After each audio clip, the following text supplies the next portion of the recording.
Back to our YouTube channel. मैं हूँ जुवैया सिद्दीकी, मेरे साथ हैं ईशा तारिक और अलीजा ताहिर। और आज बात हो रही है ध्रुव राठी की। भाई ध्रुव राठी को थोड़ा बहुत देखा है? हाँ। वीडियोस देखी हुई हैं। आपने देखा है थोड़ा बहुत? एक तो इसका और एल्विश का बड़ा कोई फड्डा चलता था और एल्विश इसको कुछ कह रहा होता था, ये एल्विश को कुछ कह रहा होता था। अच्छा, बेसिकली ना ये एक मुद्दा था कि जो एल्विश की जो ऑडियंस है ना वो है छपरी। मतलब पता नहीं आउट ऑफ नोवेयर इसको ऐसा इसने एक नैरेटिव बिल्ड कर दिया कि उसकी ऑडियंस जो है वो जरा वायलेंस प्रमोट करती है, ये करती है, वो करती है, जबकि नहीं भाई, उसको देखने वाले भी वही लोग होते हैं। बहुत लोग देखते हैं उसके, बहुत एल्विश यादव को बहुत सब्सक्राइबर्स, उसके बहुत फॉलोअर्स हैं इंस्टाग्राम। और एल्विश यादव के अभी कुछ वो भी चल रहे थे, एक वो है पता नहीं एक और यूट्यूबर है। हाँ, कंट्रोवर्सीज चलती रहती है बेचारे की। वो थोड़ा सा है भी ना, वो जरा यानी कि रियल है, बहुत रॉ सा है। यानी कि उसको ज्यादा बनना नहीं आता, तो वो थोड़ा उस टाइप का। वो दोनों साथ आए थे, बंदों के साथ कंट्रोवर्सी चलती रहती है। वो दोनों साथ आए थे, फुकरा इंसान और एल्विश। लेकिन एल्विश का अलग है, उसकी ऑडियंस ज्यादा है। एल्विश की ऑडियंस ज्यादा है। लेकिन भाई आज बात हो रही, अच्छा एक और भी नैरेटिव है कि जो ध्रुव राठी है ये पता नहीं बीजेपी के खिलाफ है या पता नहीं ये कुछ ऐसा मैनिपुलेट करते हैं और नैरेटिव बिल्ड करते हैं। अब ये मुझे नहीं पता कि कितना सही है, बट इन्होंने एक वीडियो बनाई है फार्मर्स वर्सेस मोदी के। हमने भी सुना है और हमने आर्टिकल्स वगैरह पढ़े कि फार्मर्स काफी एहतजाज वगैरह कर रहे थे, प्रोटेस्ट कर रहे थे। लेकिन मुझे लगा कि हाँ यार कुछ ना कुछ हुआ होगा, ऊंच नीच हुई होगी, बट हमें एग्जैक्ट नहीं पता कि फार्मर्स के मसले क्या हैं, क्या मसाइल हैं। अभी देखते हैं तो फिर ही पता लगेगा। नमस्कार दोस्तों, देश में किसान एक बारी फिर से सड़कों पर आ गए हैं प्रोटेस्ट करने के लिए और इस बारी उनकी सबसे बड़ी डिमांड है MSP यानी मिनिमम सपोर्ट प्राइस की legalisation. MSP minimum support price. MSP for all crops. बहुत से न्यूज एंकर्स और यूट्यूबर्स का दावा है कि अगर सरकार ने डिमांड पूरी कर दी तो देश की इकोनॉमी तबाह हो जाएगी, देश को 10 लाख करोड़ से ज्यादा का खर्चा उठाना पड़ेगा। आखिर क्या सच्चाई है इसके पीछे की? क्या किसानों की डिमांड सही है या गलत? आइए समझते हैं फार्मिंग इंडस्ट्री की असलियत आज के इस वीडियो में।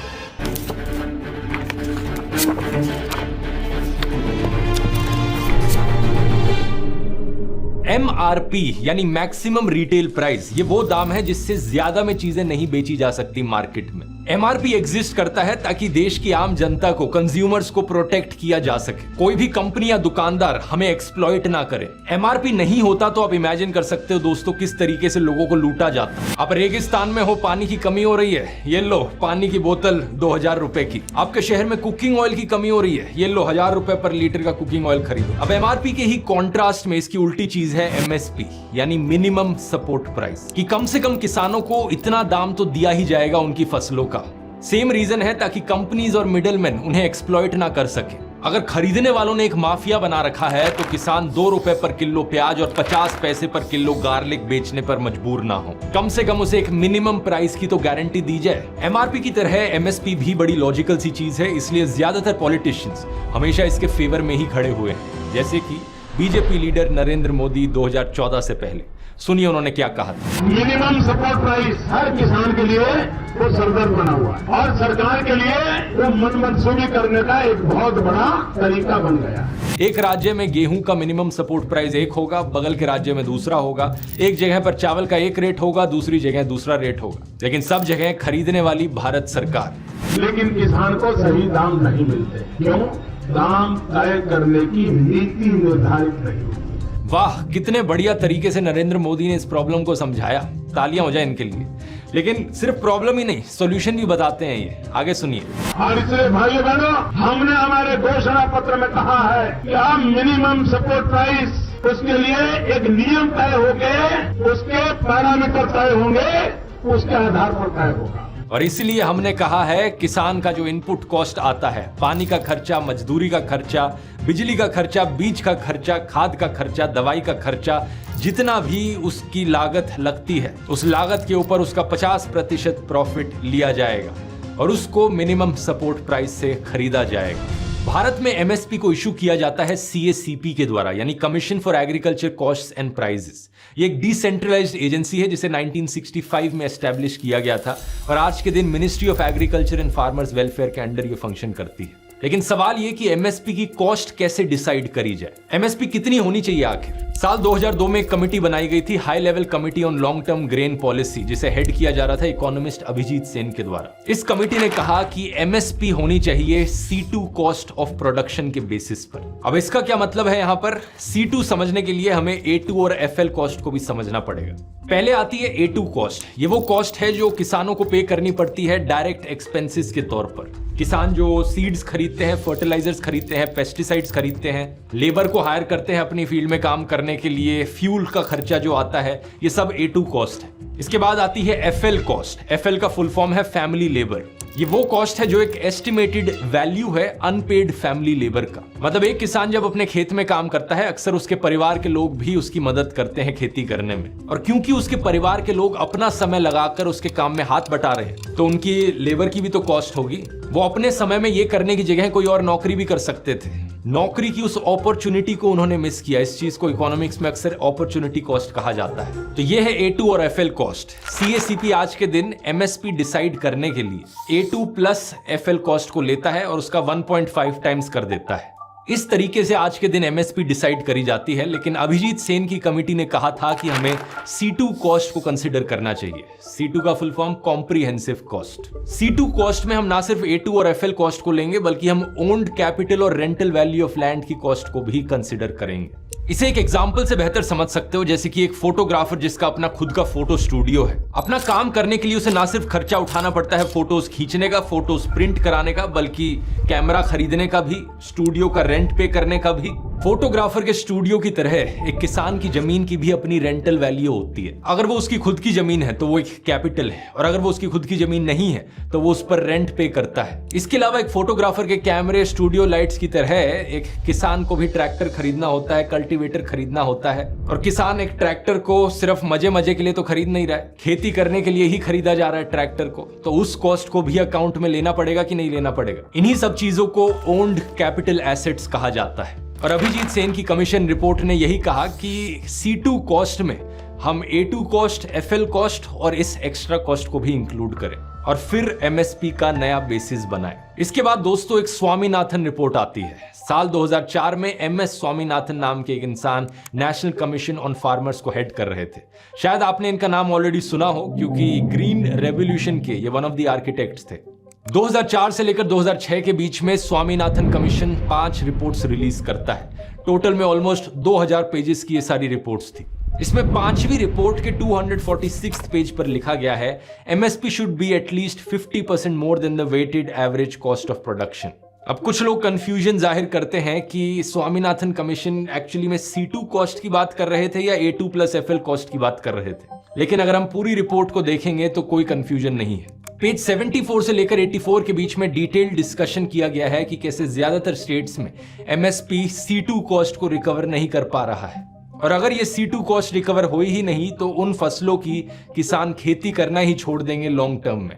ये 278 पेज की रिपोर्ट मिनिस्ट्री ऑफ एग्रीकल्चर की वेबसाइट पर मौजूद है। अगर आप देखना चाहें, इसका लिंक मैंने नीचे डिस्क्रिप्शन में डाल दिया है। इकोनॉमिक्स प्रोफेसर R रामाकुमार बताते हैं कि MS स्वामीनाथन ने जब इस रिपोर्ट को यूनियन एग्रीकल्चर मिनिस्टर के सामने पेश किया था, तो उस प्रेजेंटेशन की 22nd स्लाइड पर क्लियरली मेंशन किया गया था कि MSP की कैलकुलेशन करी जाएगी C2 कॉस्ट प्लस 50% के साथ। 28 सितंबर 2017 को तो MS स्वामीनाथन ने यह भी ट्वीट किया कि MSP कम से कम C2 प्लस 50% होनी चाहिए विद प्रोक्योरमेंट, स्टोरेज और डिस्ट्रीब्यूशन की कॉस्ट भी इंक्लूडेड। तो ये एक स्टेप और आगे चले गए, पोस्ट हार्वेस्ट कॉस्ट की भी बात करने लगे।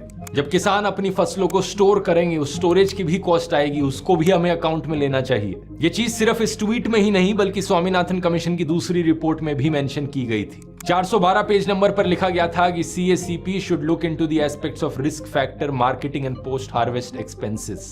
सुनकर लगेगा कि यार ये कितना पैसा देना चाहते हैं किसानों को, हमारी तो देश की इकोनॉमी ही क्रैश हो जाएगी अगर इतना सारा पैसा हम किसानों को देने लग गए। लेकिन जरा सोच कर देखो, कोई भी और बिजनेस जो देश में किया जा रहा है वो इस तरीके से काम नहीं करता क्या? किसी भी बिजनेस को करने में जो सारी कॉस्ट आती है उन सबको अकाउंट में लिया जाता है। ज्यादातर कंपनीज तो अपनी ऑफिस की गाड़ियों को, अपने ट्रैवल को, अपने टीवी को, ट्रॉली बैग्स को, ब्लेजर्स को, नेटवर्किंग को, चाय समोसा को, पिज्जा को, सबको कंपनी के एक्सपेंसेस में डाल देती हैं। तो किसानों के लिए 4 कॉस्ट अकाउंट में रखना क्या गलत है? जो इनपुट कॉस्ट है सीड फर्टिलाइजर्स पानी की, उनके फैमिली लेबर की जो कॉस्ट है, उनके कैपिटल एसेट्स की जो कॉस्ट है, और फाइनली जो मार्केटिंग और पोस्ट हार्वेस्ट एक्सपेंसेस आते हैं। स्वामीनाथन रिपोर्ट ने 2 और चीजें कही जो बड़ी इंटरेस्टिंग थी। पहला तो ये कि एमएसपी को ना सिर्फ सरकार के ऊपर अप्लाई करना चाहिए बल्कि प्राइवेट ट्रेडर्स पर भी। जो भी किसान से खरीद रहा है वो एमएसपी पे तो कम से कम खरीदे। और दूसरा, एमएसपी को सिर्फ एक बॉटम लाइन की तरह कंसीडर किया जाए कि इससे नीचे दाम पर कोई नहीं खरीद सकता, लेकिन सरकार जब खरीदे तो सरकार उसी दाम पर खरीदे जिस दाम पर प्राइवेट ट्रेडर्स खरीदते हैं। अगर मार्केट का प्राइस बढ़ता है तो सरकार को भी ज्यादा पे करना चाहिए। इस रिपोर्ट ने तो ये तक कहा था कि किसानों का जो इनकम है वो सिविल सर्वेंट्स के कंपेरेबल होना चाहिए। इमेजिन करके देखो।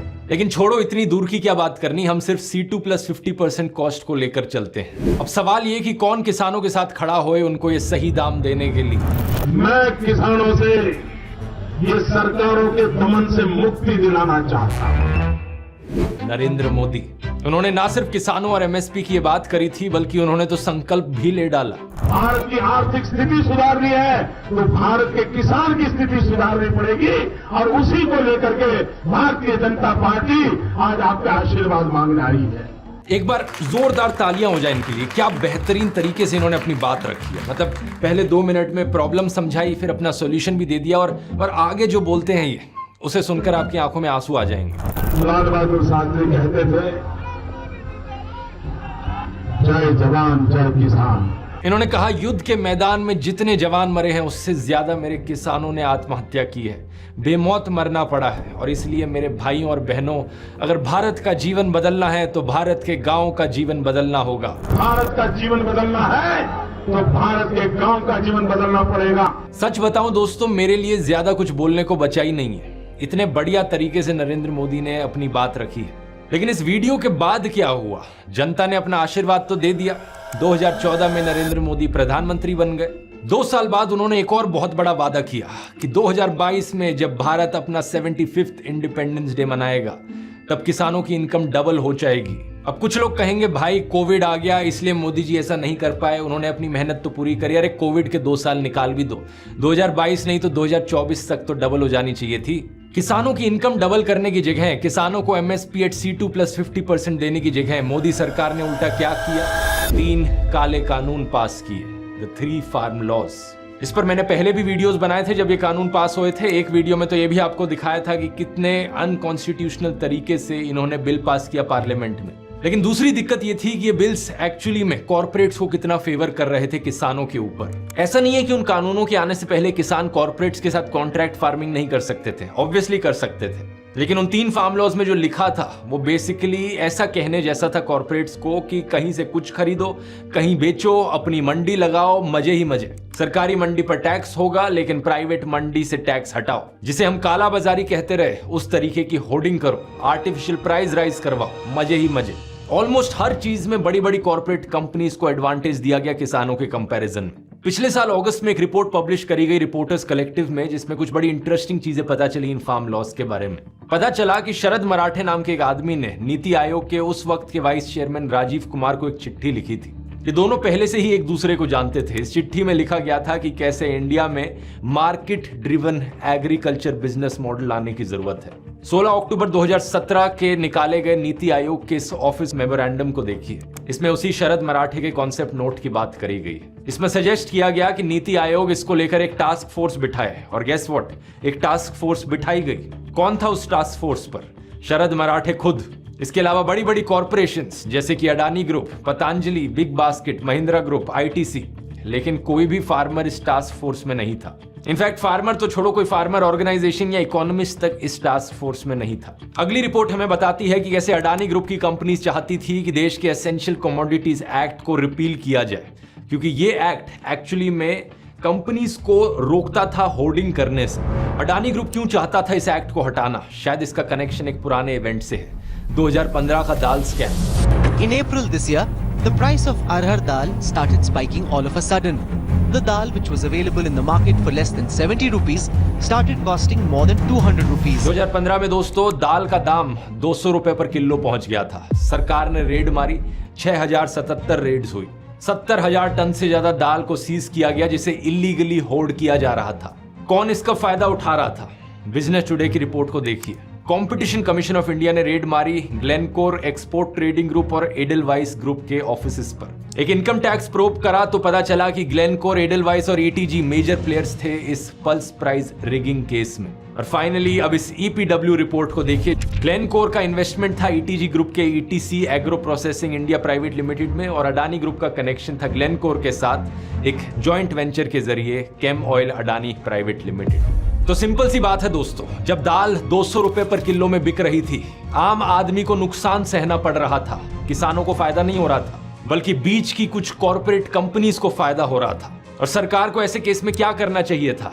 एंटी होर्डिंग लॉज को और स्ट्रिक्ट बनाया जाए या और रिलैक्स कर दिया जाए ताकि कंपनीज के लिए होर्डिंग करना और आसान हो जाए? ऑब्वियसली और स्ट्रिक्ट बनाना चाहिए था उन्हें, लेकिन सरकार लेकर आई ये 3 फार्म लॉज।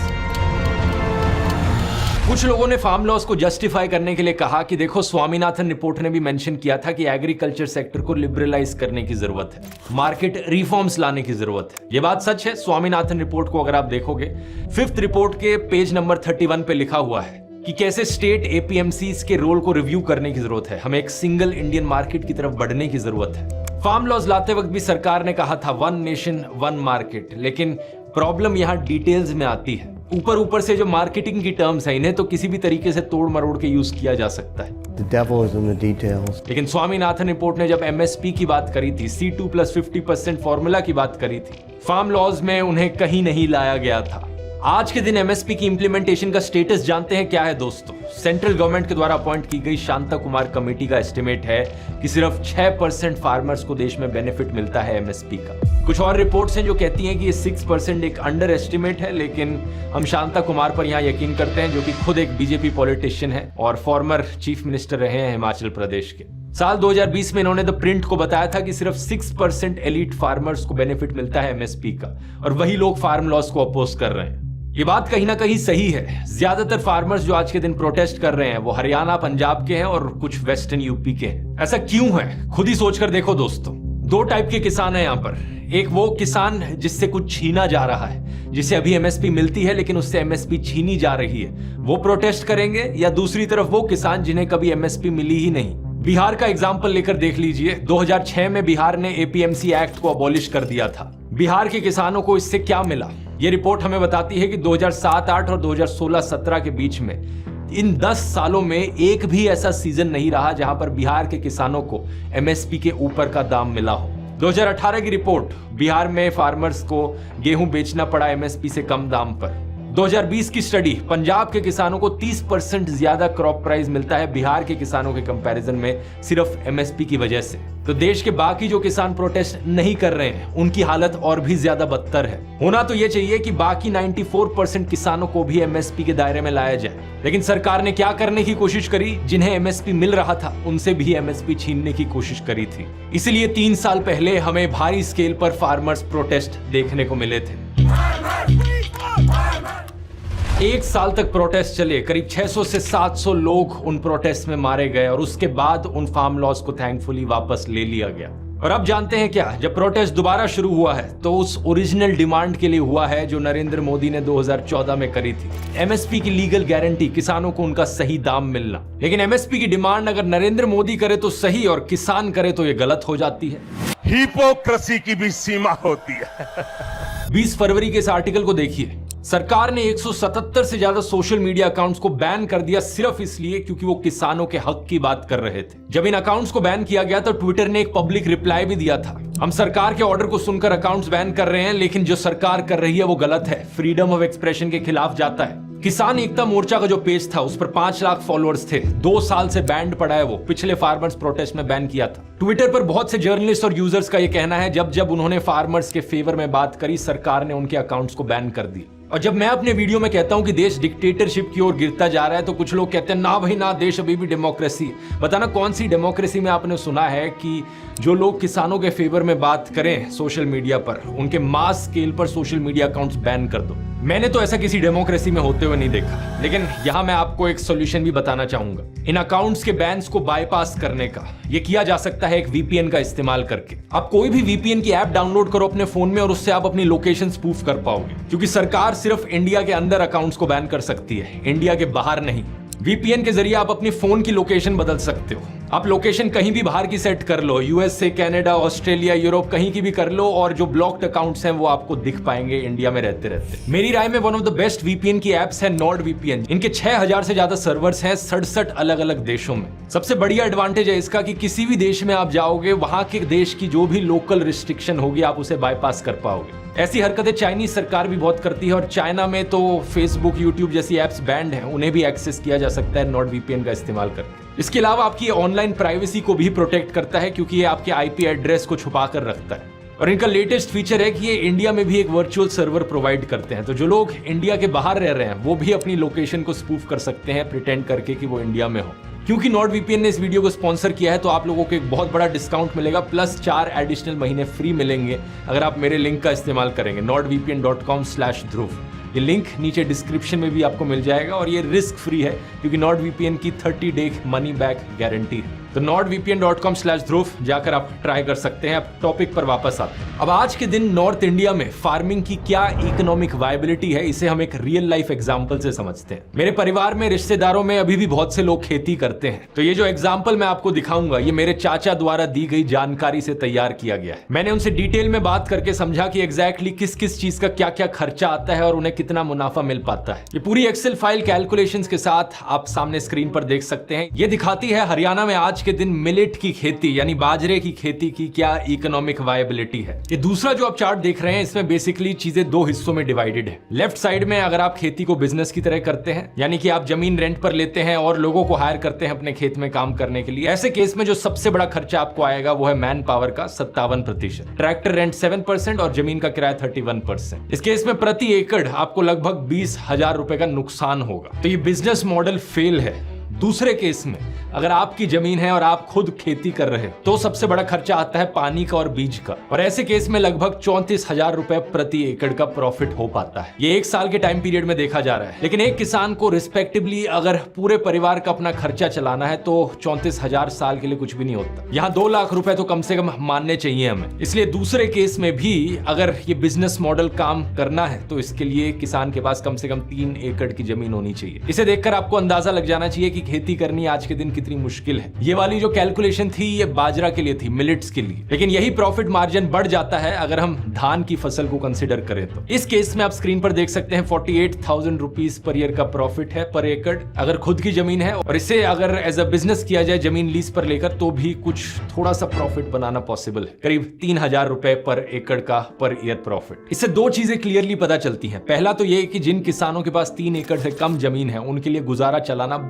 बहुत मुश्किल है। यही कारण है कि बहुत सी स्टेट्स में किसान खेती छोड़कर मजदूरी करने लग गए हैं या बेरोजगार बन गए हैं। सिर्फ जिन किसानों के पास बड़ी जमीनें हैं वही ढंग से प्रॉफिट कमा पा रहे हैं। दूसरा, इससे आपको पता चलता है एमएसपी की क्या अहमियत है। अगर बाजरे जैसे ग्रेन्स मार्केट प्राइस को देखकर प्रॉफिटेबल नहीं हो पाएंगे तो किसान बाजरे को उगाएंगे ही नहीं। सिर्फ उन्हीं ग्रेन्स को ज्यादा प्रेफरेंस दी जाएगी जहां से ज्यादा प्रॉफिट मिल रहा है, और इससे इन्वायरमेंट पर नुकसान होगा, ज्यादा पानी का इस्तेमाल करना पड़ेगा और हेल्थ पर भी नुकसान होगा, क्योंकि बाजरे जैसे अनाज एक्चुअली में हेल्थ के लिए ज्यादा बेटर होते हैं चावल और व्हीट से अगर कंपेयर किया जाए तो। यहां पर यह भी मेंशन करना जरूरी है कि स्वामीनाथन रिपोर्ट के अनुसार एमएसपी इकलौता सेफ्टी नेट नहीं था किसानों के लिए। उस रिपोर्ट ने यह भी मेंशन किया था कि किसानों को एम्पावर करने के लिए हमें देश भर में 50,000 से ज्यादा फार्म स्कूल्स बनाने चाहिए, नए इनोवेशन के तरीके सिखाने चाहिए किसानों को, नॉलेज के थ्रू एम्पावरमेंट करनी चाहिए। स्वामीनाथन कमेटी की दूसरी रिपोर्ट में कहा गया था कि गांव-गांव में हमें फूड ग्रेन बैंक्स बनाने चाहिए नेचुरल कैलेमिटीज के लिए। आज जब हम जानते हैं कि कोविड-19 जैसा पैंडेमिक आया जिसकी वजह से कई लोग भूखे मरे, एमएस स्वामीनाथन बड़े विजनरी इंसान थे। वो जानते थे कि कोई भी ऐसी नेचुरल कैलेमिटी आ सकती है और उससे बचने के लिए फूड ग्रेन बैंक्स बहुत जरूरी हैं। उन्होंने अपनी रिपोर्ट में ओडिशा के कल्चर को भी अप्रिशिएट किया था कि कैसे ओडिशा में एक कल्चरल चीज है ये गांव-गांव में सीड बैंक्स देखना। ये काम एक्चुअली में मिनिस्ट्री ऑफ एग्रीकल्चर का है कि वो रूरल गोडाउन्स, वेयर हाउसेज और कोल्ड स्टोरेज की स्थापना में मदद करे और फिर इस इंफ्रास्ट्रक्चर के यूज को सब्सिडाइज किया जाए हिल फार्मर्स के लिए। लेकिन ओहो, ऐसा हो गया तो प्रधानमंत्री मोदी के दोस्त गौतम अडानी अपना धंधा कैसे चलाएंगे। मैंने आपको एक पिछले वीडियो में बताया था कि कैसे 2021 में एक इंसिडेंट हुआ जहां पर गौतम अडानी की कंपनी ने किसानों को सिर्फ 12 रुपए पर किलो दिए एप्पल्स खरीदने के, जो कि कॉस्ट ऑफ प्रोडक्शन से भी कम दाम था। जो मैक्सिमम उनकी कंपनी ने पे किया वो 72 रुपए पर किलो था फॉर प्रीमियम 100% कलर एप्पल्स, और इन्हीं एप्पल्स को जाकर मार्केट में 250 रुपीस पर किलो में बेचा गया। एक किसान डिम्पल पंचदा ने द वायर को बताया कि कैसे अडानी ने ए ग्रेड एप्पल साल 2011 में 65 रुपए पर किलो में खरीदे थे। 10 साल बाद सिर्फ 7 रुपए पर किलो और दिए गए उन एप्पल्स को खरीदने के। ऐसा क्यों? क्योंकि स्वामीनाथन रिपोर्ट के अनुसार जो सफिशिएंट कोल्ड स्टोरेज फैसिलिटीज बनानी है किसानों के लिए वो बनाई ही नहीं गई हैं। अगर किसानों के पास सही जगह नहीं होगी स्टोरेज की तो या तो उन्हें अपनी फसल बेचनी पड़ेगी या फिर वो सारे एप्पल्स बर्बाद हो जाएंगे। देश भर में ढेर सारे किसानों को इसी तरीके से ब्लैकमेल किया जाता है। डिम्पल पंचदा का तो ये भी कहना था कि उनके एनजीओ को पता चला कि कैसे अडानी को जमीन बहुत ही सस्ते दाम पर दी गई शिमला के डिस्ट्रिक्ट के कई जगहों पर 3 कोल्ड स्टोरेज सेंटर्स बनाने के लिए। अब किसानों की हालत समझ रहे हैं दोस्तों देश में। आज सरकार ने एमएस स्वामीनाथन जी को भारत रत्न का अवार्ड तो जरूर दे दिया है, लेकिन अगर कोई किसान बात कर ले स्वामीनाथन रिपोर्ट को इंप्लीमेंट करने की तो उनकी आवाज दबाई जाती है, टीयर गैस के गोले फेंके जाते हैं उन्हें। और इस सब में मीडिया क्या करता है? मीडिया किसानों को बदनाम करने की कोशिश करता है। ये सारे टीवी न्यूज एंकर्स किसानों के खिलाफ ही प्रोपेगेंडा फैलाते हैं। झूठी खबरें फैलाई जाती हैं कि कभी ये खालिस्तानी हो गए, कभी देशद्रोही हो गए, कभी कह दो कि इनकी डिमांड से पूरे देश की इकोनॉमी खत्म हो जाएगी। इसकी बात आगे करता हूं, लेकिन खुद ही सोचकर देखो, जब किसान प्रोटेस्ट नहीं कर रहे होते तो मीडिया कितनी बारी बात करता है किसानों के बारे में। जब रोज किसान आत्महत्या करते हैं, जब मजबूर हो जाते हैं प्याज को 2 रुपए पर किलो बेचने में, कितनी डिबेट्स करी जाती हैं न्यूज चैनल्स में। यूट्यूबर रमित वर्मा ने 202 डिबेट्स को एनालाइज किया 4 हिंदी न्यूज चैनल्स की। आज तक न्यूज 18, जी न्यूज और इंडिया टीवी, इन 202 प्राइम टाइम डिबेट्स में से कितनी डिबेट्स किसानों के ऊपर करी गई, बेरोजगार यूथ के ऊपर करी गई? 0, बिल्कुल 0। एग्रीकल्चर एक्सपर्ट पी सायनाथ बताते हैं कि देश की 69% पॉपुलेशन अभी भी विलेजेस में रहती है, लेकिन रूरल इंडिया की खबरों को कितना शेयर मिलता है फ्रंट पेज पर अखबारों के? सिर्फ 0.67%। पिछले फार्मर्स प्रोटेस्ट के दौरान 5 महीने में करीब 5072 न्यूज स्टोरीज पब्लिश हुई। उनमें से सिर्फ 0.7% न्यूज स्टोरीज ऐसी थी जिन्होंने बढ़ती हुई कॉस्ट ऑफ प्रोडक्शन की बात करी। केवल 27% ऐसी थी जिन्होंने एमएसपी की डिमांड का जिक्र भी किया।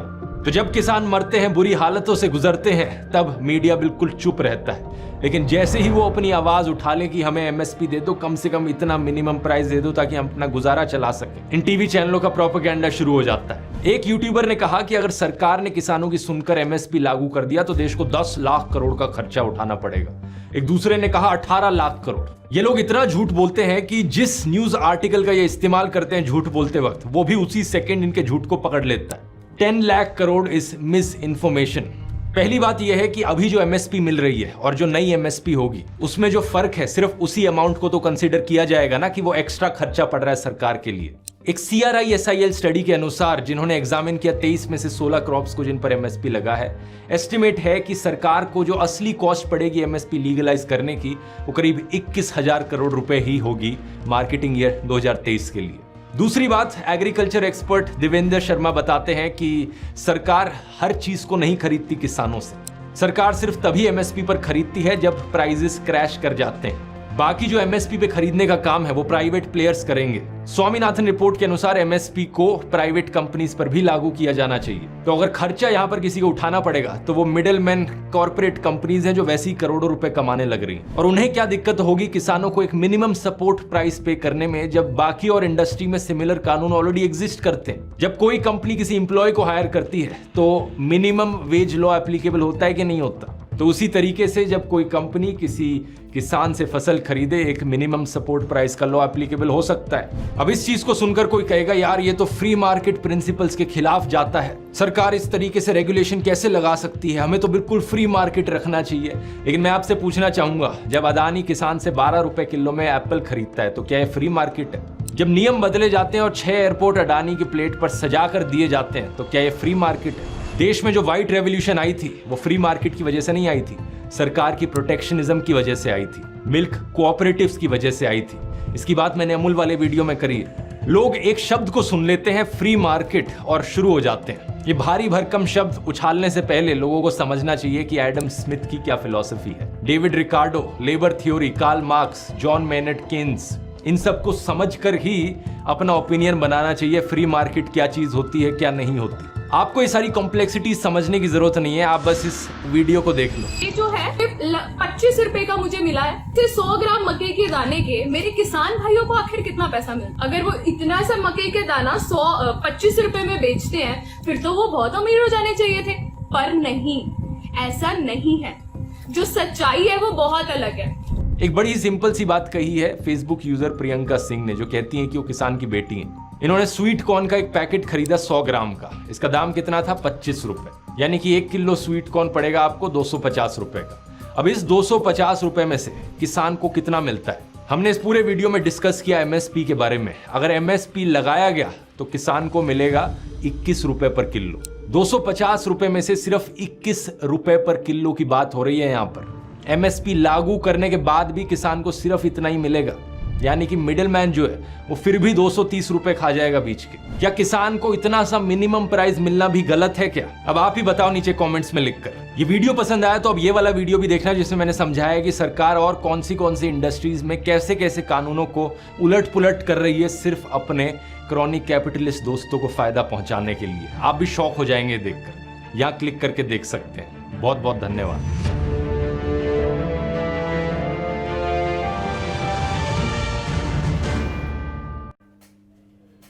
बहुत डिटेल्ड वीडियो थी और विद रिपोर्ट्स वगैरह सब कुछ उसने प्रोवाइड किया था कि ये इस Proof तरह दिखाए थे। हाँ, प्रूफ्स दिखाए थे। एक मतलब कोई print कुछ का कह था, ना हाँ, सके। हाँ, क्योंकि बहुत सारे लोग हैं अब इंडिया में, ये है कि बहुत सारे लोग हैं जो एक पार्टी को सपोर्ट कर रहे हैं दूसरी पार्टी को, तो वो ऐसे होता है कि वो थोड़े वो हो जाते हैं, बाइज्ड हो जाते हैं कि नहीं ये ऐसा है, ग्रुप हो जाते हैं ना। हाँ, एक बन जाता है, ग्रुप बन जाता है। लेकिन इसने प्रूफ्स वगैरह provide हाँ, किए। लेकिन मतलब ये होता है कि अगर हम एक पार्टी को सपोर्ट कर रहे हैं, वो कुछ गलत भी कर रहे हैं, तो हम उसी को सपोर्ट करेंगे। होते हैं कई लोग ऐसे। लेकिन जैसे उसने बताया है, और वो लास्ट बार जो उसने की थी कि अगर 250 का वो अगर उन्हें एमएसपी प्रोवाइड की भी जाती तब भी उन्हें 21 रुपए ही मिल हाँ, रहे हैं, 21 तो रुपए, वो कोई 21 बड़ी रुपए वैल्यू per तो kg। नहीं है अगर देखा जाए तो। लेकिन इससे गवर्नमेंट से ज्यादा ना मीडिया का हाथ है। मीडिया हाँ, उस चीज को, propaganda हाँ, चला रहा मीडिया है। प्रोपेगेंडा चला रहा होता है। गवर्नमेंट ये होता है कि वो जब मीडिया ऐसा करना शुरू होता है ना, तो गवर्नमेंट को और ज्यादा नेगेटिव लाइट में वो दिखना शुरू हो जाता है। जो लोग नैरेटिव गलत बिल्ड हो नैरेटिव जाता है गलत बिल्ड हो जाता है। और जो मीडिया हाउसेज हैं ये सारे, ये आई थिंक ये वाले भी बड़ा सुनने में आ रहा था